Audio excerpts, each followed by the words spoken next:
Dictation 100 शब्द प्रति minute start होगा 5 सेकंड बाद। स्टार्ट।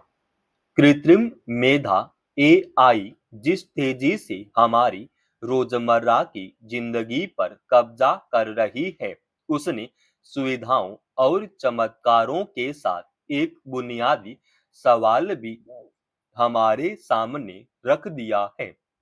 सवाल यह है कि इस तकनीकी उछाल को बनाए रखने के लिए बिजली कहां से आएगी।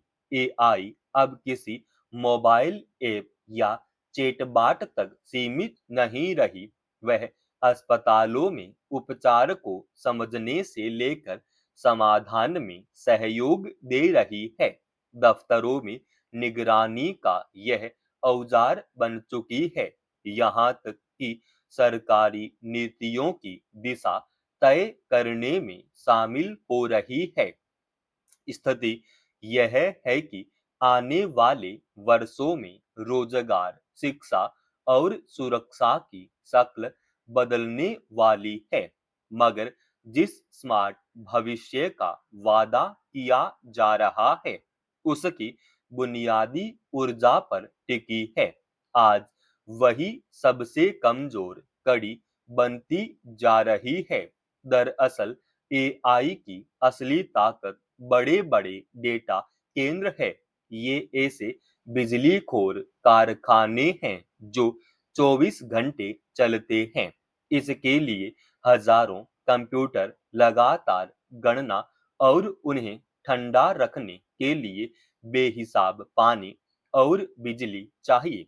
आज एक बड़ा डेटा केंद्र उतनी बिजली खा जाता है जितनी कि एक छोटा शहर।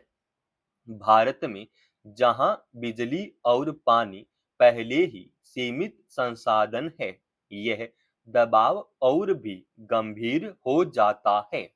विडंबना यह है कि जिस एआई को भविष्य की हर समस्या का समाधान बताया जा रहा है, वह खुद पर्यावरण और ऊर्जा संकट को गहरा कर रहा है।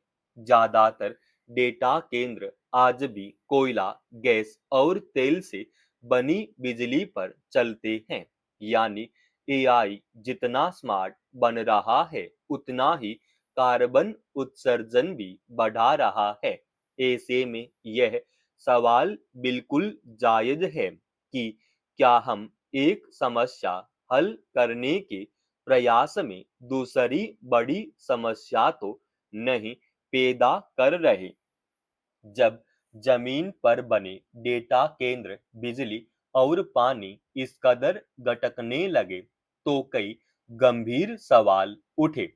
बड़ी प्रौद्योगिकी कंपनियों ने चौंकाने वाला एक विचार उछाल दिया, इन्हें धरती से हटाकर अंतरिक्ष में भेज दिया जाए। दलील है कि वहां सूरज 24 घंटे चमकता है, तो सोलर पैनल लगातार बिजली देंगे। ऐसे में न मौसम की मार होगी, न पानी की जरूरत। यह सारी परेशानियों का जादुई हल लगता है, लेकिन सच तो यह है कि यह समाधान नहीं बल्कि पलायन है। बड़ी कंपनियां इस दिशा में सोच रही हैं। इसरो भी इस पर अध्ययन कर रहा है। सवाल यह नहीं कि डेटा केंद्र कहाँ रखें, बल्कि यह है कि बिजली की बेलगाम भूख को कौन रोकेगा। गूगल का प्रोजेक्ट सन स्केचर इसी सोच पर आधारित है कि अगर उपग्रहों को बेहद सधे और समन्वित ढंग से एक समूह में चलाया जाए, तो एआई से जुड़ा भारी गणनात्मक कार्य अंतरिक्ष में ही किया जा सकता है और धरती तक केवल जरूरी नतीजे ही भेजे जाएं। ठीक वैसे जैसे मोबाइल पर हम सवाल पूछते हैं, लेकिन गणना कहीं और होती है। मगर यह रास्ता आसान नहीं है, क्योंकि अंतरिक्ष का विकिरण कंप्यूटर चिप्स को नुकसान पहुंचा सकता है, मगर गूगल का दावा है कि उसकी एआई चिप्स ने अब तक के परीक्षणों में कहीं ज्यादा विकिरण झेली है, फिर भी उसे सही ढंग से काम किया है। हालांकि प्रयोगशाला की सफलता और हकीकत के बीच अब भी बड़ा फासला है। दरअसल डेटा केंद्र को हर समय देखभाल और मरम्मत चाहिए। धरती पर मशीन खराब हो जाए तो इंजीनियर जाकर ठीक कर देता है, लेकिन अंतरिक्ष में यह न आसान होगा न सस्ता। एक बार मशीन ऊपर भेज दी गई तो उसे बदलना या सुधारना बहुत महंगा पड़ेगा। धरती पर मशीनों को ठंडा रखने की व्यवस्था की जाती है, अंतरिक्ष में हवा नहीं होती, इसलिए वहां गर्मी को बाहर निकालना बहुत मुश्किल होगा, जबकि सूरज की तेज गर्मी लगातार पड़ती रहेगी। अंतरिक्ष में डेटा केंद्र तभी संभव होंगे जब उनकी कुल लागत शोध उपग्रह भेजने, खराब मशीनों को बदलने, काम धरती पर बने केंद्रों से ज्यादा महंगी न पड़े। ऐसे प्रयोग हमेशा सफल नहीं होते। इसके पहले माइक्रोसॉफ्ट ने समुद्र के नीचे डेटा केंद्र बनाने का प्रयोग किया था, ताकि ठंड की समस्या हल हो सके। शुरुआत में यह प्रयोग काफी उम्मीद जगाने वाला था, लेकिन अंत में कंपनी ने इसे छोड़ दिया। इससे यह साफ होता है कि हर नई तकनीक अंततः व्यावहारिक साबित हो, यह जरूरी नहीं। कुछ साल पहले शायद ही किसी ने सोचा होगा कि स्टारलिंक जैसे उपग्रह इतने बड़े पैमाने पर काम कर पाएंगे।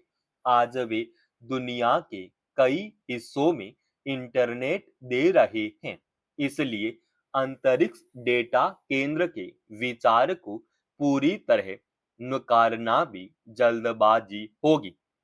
लेकिन सच तो यह है कि कोई समाधान नहीं, बल्कि बचने का एक रास्ता है। असल सवाल यह नहीं है कि डेटा केंद्र बेतहाशा बढ़ क्यों रहे हैं। गांवों कस्बों में लोग बिजली कटौती झेल रहे हैं, खेतों के लिए पानी नहीं मिल रहा और शहरों में मशीनें 24 घंटे बिजली फूंक रही है। ऐसे में उन्हें आसमान में भेज देने से समस्या खत्म नहीं होगी, बस नजर से ओझल हो जाएगी। धरती पर पैदा की गई मुसीबत का जवाब अगर अंतरिक्ष में ढूंढा जाएगा तो यह तरक्की नहीं, जिम्मेदारी से मुंह मोड़ना ही कहलाएगा। जब तक एआई की ऊर्जा भूख को काबू में करने की ईमानदार कोशिश नहीं करेगी, तब तक स्मार्ट भविष्य आम लोगों के लिए राहत नहीं, बल्कि एक और बोझ भी साबित होगा। आज भी किसी मशीन को अंतरिक्ष में भेजना बेहद महंगा है। डेटा केंद्र कोई छोटा उपग्रह नहीं, बल्कि भारी और जटिल ढांचे होते हैं, जिन्हें लगातार मरम्मत चाहिए। विकिरण और तापमान से बचाने के लिए अलग तकनीक चाहिए, यानी अरबों खरबों का निवेश। ऐसे में सवाल है, यह है कि इसकी कीमत कौन चुकाएगा, जनता, उपभोक्ता या सरकार। दूसरा बड़ा सवाल सुरक्षा का है। धरती पर सर्वर खराब हो तो उसे ठीक किया जा सकता है। अंतरिक्ष में हर खराबी जोखिम बन जाती है। ऊपर पहले से ही मलबा भरा है, ऐसे में विशाल डेटा केंद्र भी टकराव का खतरा बनेंगे और फिर एक हादसे से पूरी व्यवस्था ठप हो सकती है। समाप्त। दोस्तों, रोजाना ऐसी एडवांस डिक्टेशन के लिए चैनल को आप अभी सब्सक्राइब कीजिएगा और आज के इस डिक्टेशन का पीडीएफ फाइल हमने हमारे Telegram channel study with H पे डाल दी है, जिसका लिंक इसी वीडियो के डिस्क्रिप्शन में डाल रखा है।